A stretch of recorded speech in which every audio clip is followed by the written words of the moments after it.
What I would like to do in the short time that we have is to tell you a little bit about the challenge that we faced trying to improve Israel's overall positioning, and I'll explain in a minute the difference between positioning and branding, the way we see it as it applies to places.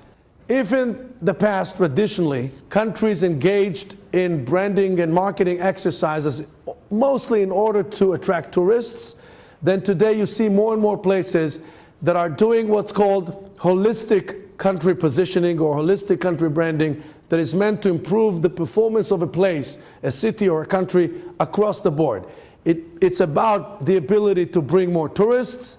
It's about the ability to improve the performance of your leading export brands. It's about the ability to attract more and more foreign investors.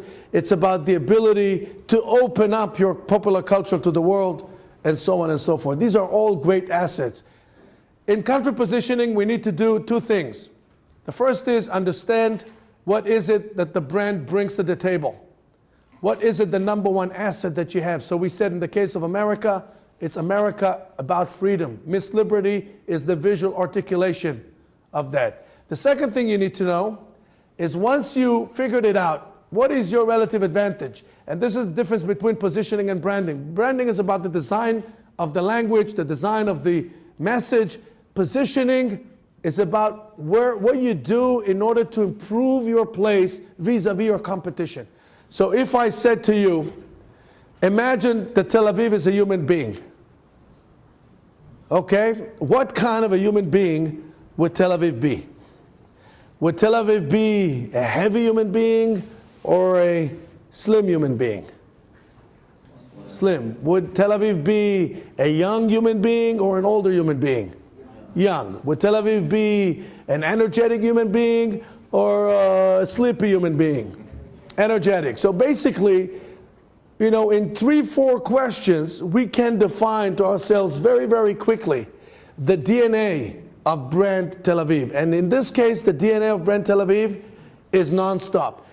The reason why nonstop is so effective is because nonstop, just like any other effective strategy, is an authentic articulation of a simple, basic truth about the brand. Tel Aviv is indeed a non-stop place. It doesn't necessarily have to be positive, by the way. It has to be authentic and reliable. That's the number one condition.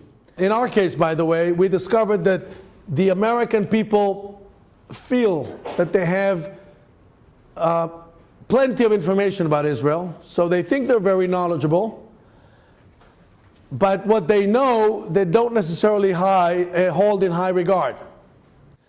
If you will not take the proactive approach and define your own brand identity, whether you're a soft beverage or you're a country, rest assured your competition will do it for you. There is no vacuum.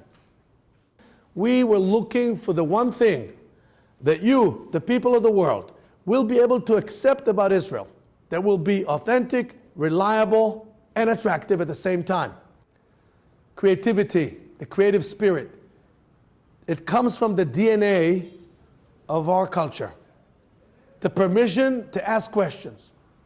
The permission to test boundaries. The permission to challenge authority. The permission to argue.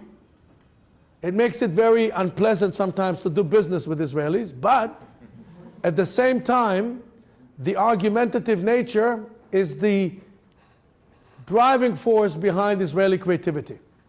This is the reason why there are so many startup companies in Israel. This is the reason why we have more scientific papers published per capita in Israel than any other place. This is the reason why we have more patents registered per capita than any other nation.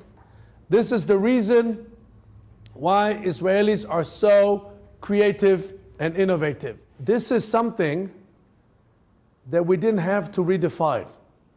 We simply had to uncover. It was there the whole time.